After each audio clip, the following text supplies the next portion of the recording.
Vamos a saludar ahora sí con nuestro primer invitado, el abogado Luis Almeida. Él es asambleísta del PSC.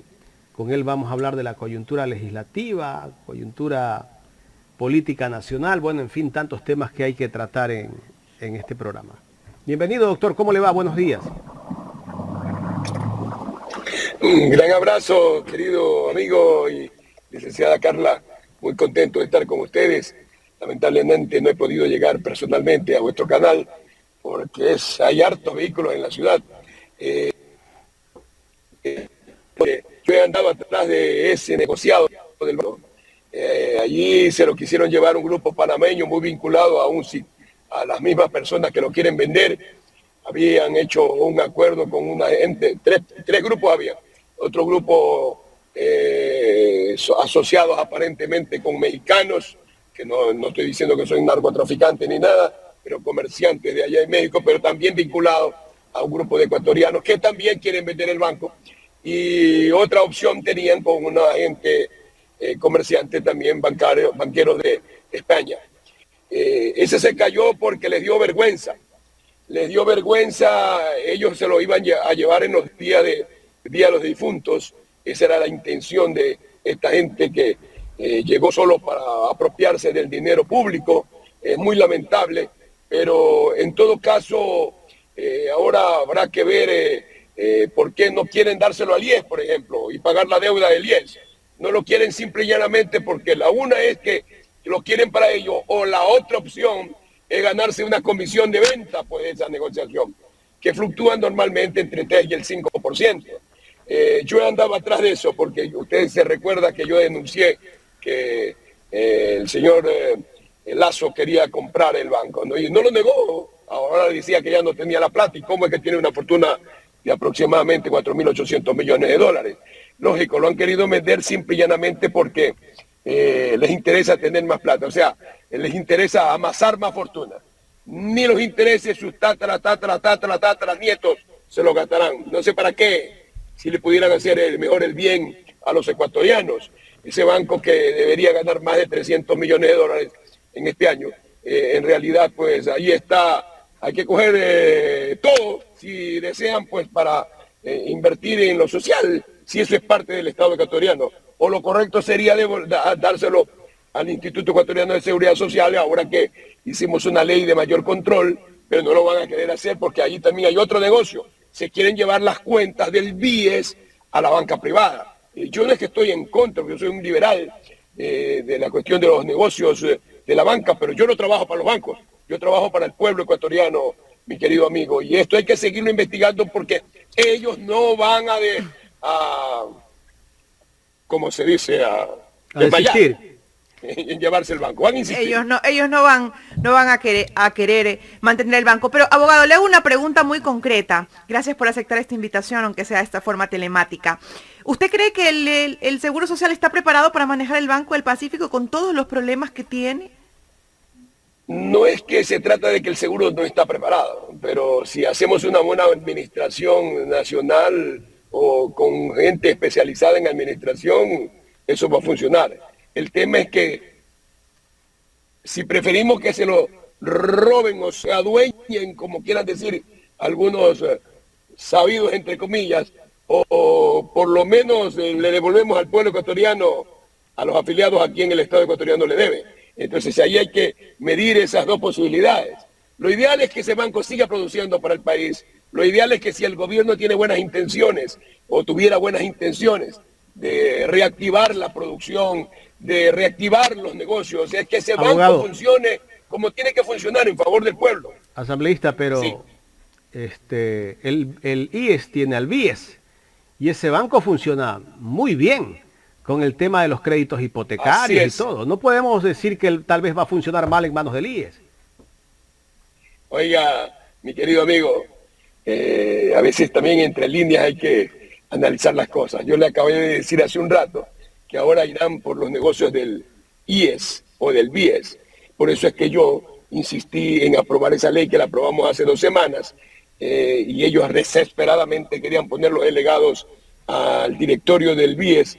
Ayer recién un funcionario de la superintendencia acaba de decir que en vista de que ya está en vigencia la nueva ley, y la nueva conformación es de otra manera porque tienen que elegirse, y la ley que aprobamos también dice que hasta mientras el CNE no haga el concurso de la elección de los señores miembros del directorio, tanto de los empleadores como de los trabajadores, ellos ya quisieron golearnos, pusieron al legado a la delegada de los empresarios. Eso es totalmente ilegal.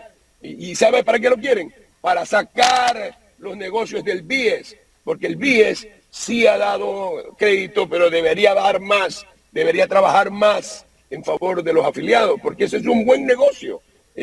No conozco de cerca las cuentas del BIES, pero sé que el servicio sí lo da y en definitiva pues debería ser mejor. Así es que no les sorprenda que quieran pasar ahora las cuentas del BIES a la banca privada y desaparezcan el BIES, pero ya no lo podrán hacer porque Lucho Almeida logró con 101 votos hacer una ley que de una u otra manera pues le pone un tate quieto, y el gobierno no va a tener siempre la presidencia del IES ni del BIES, y eso significa que las cosas que con personas preparadas lógicamente va a cambiar en una buena administración del IES. Esa es mi intención, mi querido amigo. Ahora, la gran preocupación de mucha gente es por qué no nombran al representante de los trabajadores. ¿Cuál es el problema que existe allí?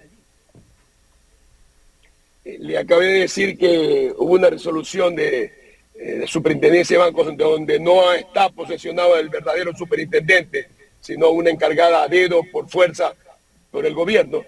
No les quedó otra alternativa, que el día de ayer ya se la voy a mandar la copia, en la que dice que ya no pueden elegir el representante de los trabajadores. Pero tampoco debieron haber hecho ilegalmente, por eso voy a iniciar las acciones administrativas y penales respectivas para el representante que han puesto de esos trabajadores no esté allí. Y hasta mientras continúen los otros, yo no es que estoy con los otros que han estado ahí muchísimo tiempo, pero la ley dice, que no la hice yo, sino que la puse en vigencia yo, o en insistencia mía, tengan que responder ante la Contraloría y ante todas las instituciones del Estado. Aquí no se trata de poner gente que vaya para servirle al gobierno, para, como se dice, llevarse lo último del IES y del IES. Doctor, pasemos a otro tema. Bueno, el día de ayer se suspendió a Don Villa por 31 días. Y creo que faltó solo un voto para que le levanten también la inmunidad parlamentaria. ¿Qué pasó allí? Bueno, a Don Villa y Don Florindo se cree pues ahora santo, ¿no? Él cree que es el rector de la moral, pero tiene que aprender buenas costumbres, ¿no? Segundo, un hombre honrado y sano pues jamás desconoce sus raíces. Y tercero, el hombre honrado y sano siempre actúa en bien general del país. Don Villa lo que tiene es interés económico, y este hombre pues en definitiva se cree que el rector de la moral se las pica a gente de alguna institución extranjera, que eso está prohibido moralmente y legalmente para nosotros los ecuatorianos. Pero más allá de aquello, esa actitud bravucona y gangsteril de un político no le funciona bien a nadie. Y si es candidato, y si fuese candidato a presidente de la República, le vaticino no sacará más de 30.000 votos, porque la gente sabe que una persona de esos quilates no puede ser, o de esos pocos quilates no puede ser presidente de la República. En todo caso, lo que sí le debo de decir, que a consecuencia de esto, de las acciones de Don Villa, el Ecuador tuvo que pagar, o va a tener que pagar, 11 millones de dólares por ese. Lamentablemente se nos cayó la señal en la parte importante que nos iba a decir justamente después de la pregunta. Esperemos a ver si se reconecta. Aquí estoy. Ahí está, de los millones que tendrá que pagar el Estado por culpa de Don Villa. Don Villa tendrá que pagar en algún momento moralmente, o como sea, porque los legisladores no somos sujetos de juicios penales, ni administrativos, ni civiles. Pero por culpa de él, el Estado ecuatoriano fue condenado a pagar 11 millones de dólares en ese caso single. Por eso es que él desesperadamente llevó a una persona que ya había dicho lo mismo en el proceso electoral anterior, al señor Capaya, y que el señor Capaya pues habría que investigarle otras cosas. Él no le va a investigar. ¿Por qué lo llevan a Capaya a la Asamblea? Tiene que investigar. Porque él quiso tapar el perjuicio que le hizo ocasionar al Estado de pagar 11 millones de dólares, pues, en el caso Single. Acuérdese usted que las acciones del señor Don Villa permite o logra que esa empresa extranjera o esa señora empresa Single haga una demanda internacional y le gane al Ecuador esos recursos económicos. Ese es el problema de esta gente que cree que solo es andar saliendo en la prensa, pero hay que salir en la prensa, pero haciéndole bien al país, no haciéndole daño a la gente, peor a los ecuatorianos, ¿no? Bueno, Don Villa ayer dijo que como lo han suspendido va a presentar una acción de protección y que si esa acción de protección no sale a favor de él, se irá a los Estados Unidos donde va a entregar documentos de denuncias. ¿Qué demuestra, Don Villa? Debería ir a Colombia, a entregarlo, porque en Colombia también lo puede entregar, pero no va porque es cobarde. Pero quiero decirle una cosa, que él no tiene por qué amenazar con los Estados Unidos.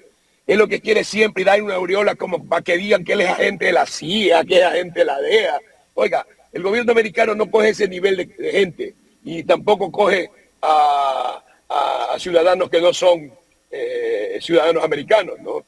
Esa es la diferencia. En todo caso... Doctor, escuchemos lo que dijo. ¿Sí? Escuchemos lo que dijo para que la gente recuerde. Y lo que están haciendo con esa venganza es dinamitando lo poco que le queda a esta Asamblea Nacional. Me refiero con eso a lo actuado esta mañana y también quiero decirles que en mi derecho presentaré una acción de protección. Y si pierdo la acción de protección, iré a Estados Unidos en 15 días a dejar el resto de información sobre el caso Petrochina. Esto me parece a la parodia que hacía Reynoso. Si no hacen lo que digo, cojo mis 4 maletas y me voy para el Perú. Así es. Espero que la función judicial, que debe estar siempre independiente, yo amo esa función judicial porque fui uno de sus empleados hace muchísimos años, dice siempre que tiene que estar independiente. Y por favor, señores del Consejo de la Judicatura, no hay que dejar meter la mano de la política en la justicia, como tampoco la justicia tiene que meter la mano en lo político. Vea usted, los políticos honrados y serios, no es el que dice yo soy honrado, él trata de decir lo poco que le queda al país, o sea, como que si él mismo es un hombre honrado.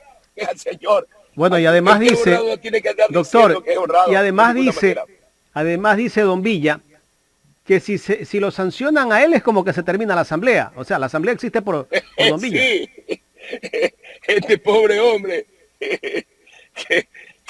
y debo recordar yo que el gran Pancho Villa, héroe mexicano, era un hombre que manejaba fusil, pues, ¿no? Un hombre medio no tan preparado, pero un hombre embullido de un patriotismo grandioso, ¿no? Pero Don Villa no utiliza fusil, va la huete de Don Villa, ¿no? Oiga, lo que me causó sorpresa el día de ayer es cuando no logran los votos para levantarle la inmunidad parlamentaria. La vi a la señora Yori celebrando con Don Villa. Lo que pasa es que ningún legislador va a levantar la inmunidad parlamentaria. ¿Cuántos votos se necesitan para levantar la inmunidad? 92 votos en lo positivo. Ah, no, pues entonces, ni con el voto ni con el voto equivocado de un correísta lograban, ¿no?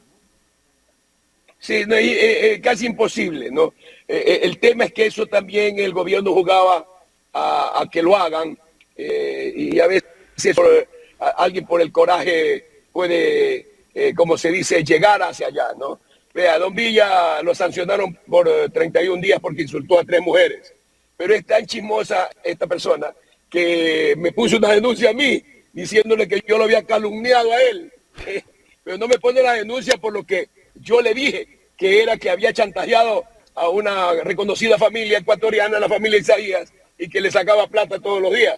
Yo tengo hasta la transferencia de cómo le hacían los pagos cuando fue ¿quién le sacaba la plata? A los Estados Unidos también. ¿Quién sacaba la plata? Pues, pero yo lo dije en el Parlamento y ese se me quedó callado porque él sabe que es verdad. Él chantajeaba primero los presionaba a la familia Isaías y después pues los arregló. Entonces, ¿qué nivel de político puede ser ese señor? Muy distinto del hombre que otros honorables diputados que sí los hay, gente en el país honrada que también los hay, Y yo no estoy diciendo que soy yo, porque uno no tiene que decir yo soy el honrado, sino que la gente tiene que reconocerlo como eso. En todo caso, yo debo decirle que ahí no me contestó. Pero me denunció a mí, me amenazó, decir que yo lo había, que yo le pruebe. Yo le dije, ya, pues vamos.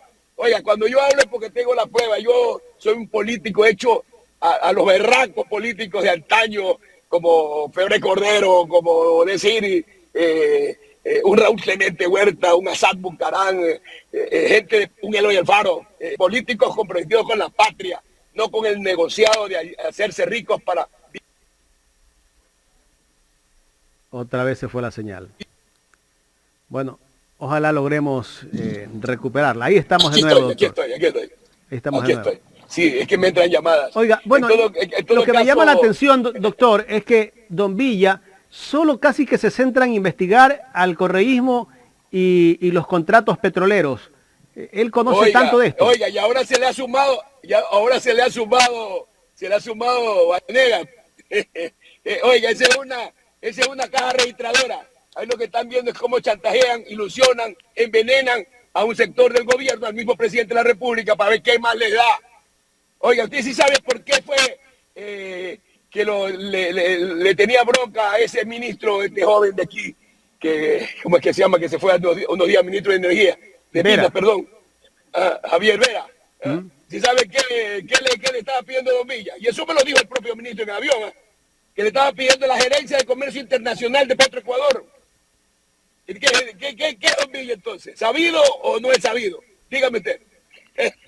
Chuta, deja mucho que decir. Todo se sabe que esta vida, lógico, Almeida no va a pedir jamás una gerencia de comercio internacional, pero él sí lo pidió. ¿A cambio de qué? Y como ese pobre muchacho que a veces yo lo creo que hasta medio caído de la hamaca, se ha de haber dejado chantajear. Doctor, ¿a cambio de qué pedía eso? ¿A cambio de qué? A cambio de apoyarlo. No es que él se cree que es el hombre fuerte del gobierno y ahora el gobierno cae en la trampa auspiciándole un grupo a cambio de 3 puestos en las petros.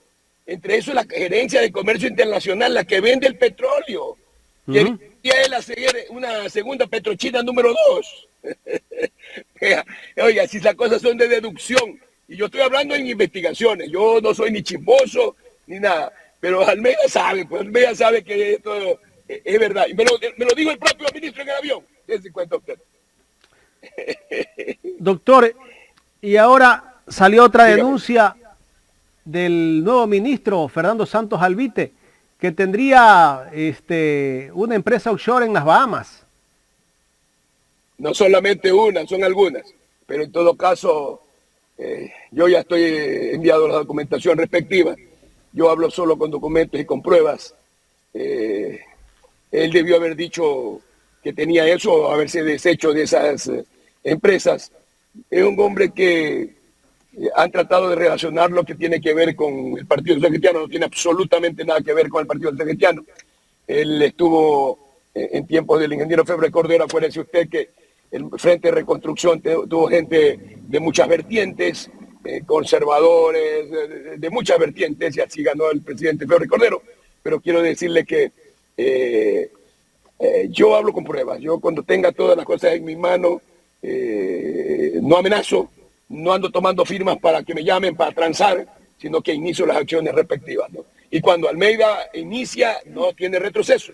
Esa es la diferencia entre ¿cuántas empresas? Don Villa, que chantajea, y Don Bane, que también andan en esa onda ahora, y el gobierno les ha prestado unos cuantos diputados para que sea el sucesor, dicen, del señor Lasso. Pero si Lasso tiene el 10% de aceptación, Don Villa no tiene ni el 0,1. Él no salía diputado si no hubiera habido la ley que hubo. Vea usted, esa es la diferencia. Doctor, ¿cuántas empresas podría tener el ministro de Energía? Bueno, hay una que la denunció un portal, un diario de España, ¿no? Público. Hay que ver cuántas hay en Panamá, cuántas hay en las Islas Vírgenes y cuántas hay en siempre son públicas. Lo que pasa es que hay que localizarlas. Cuántas hay en un paraíso fiscal de Estados Unidos, ¿no? Veamos. Yo no hablo hasta que no tenga las cosas en la mano. Carlita. Abogado Almeida, el Consejo de Participación Ciudadana y Control Social sigue dando de qué hablar y la designación del superintendente de bancos y del vocal del Consejo de la Judicatura siguen detenidos. ¿Qué va a pasar con el Consejo de Participación Ciudadana?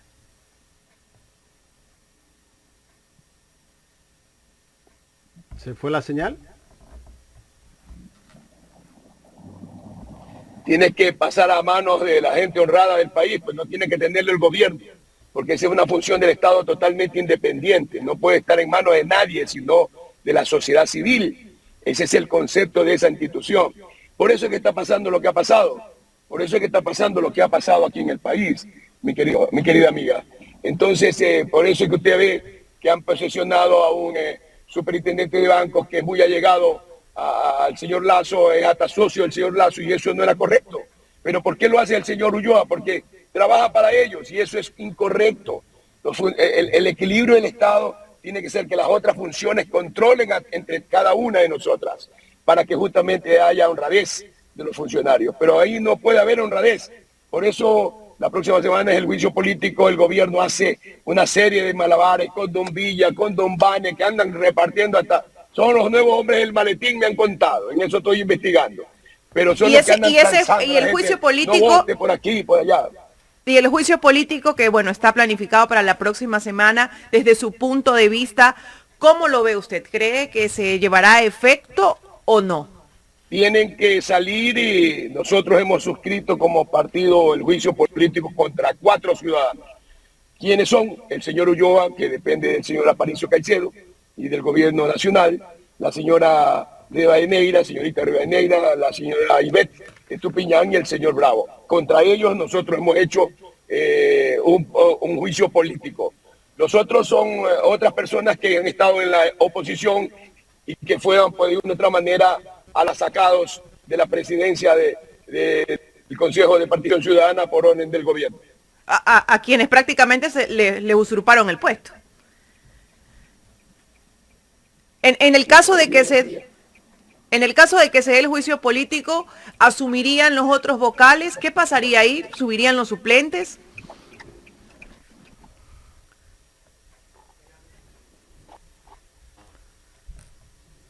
Bueno, parece que nos fuimos en la señal, pero ahí estamos siempre tratando. Hemos estado más o menos estable, ¿no? Yo creo que interesante el diálogo. Sí, lo que pasa es que voy rodando.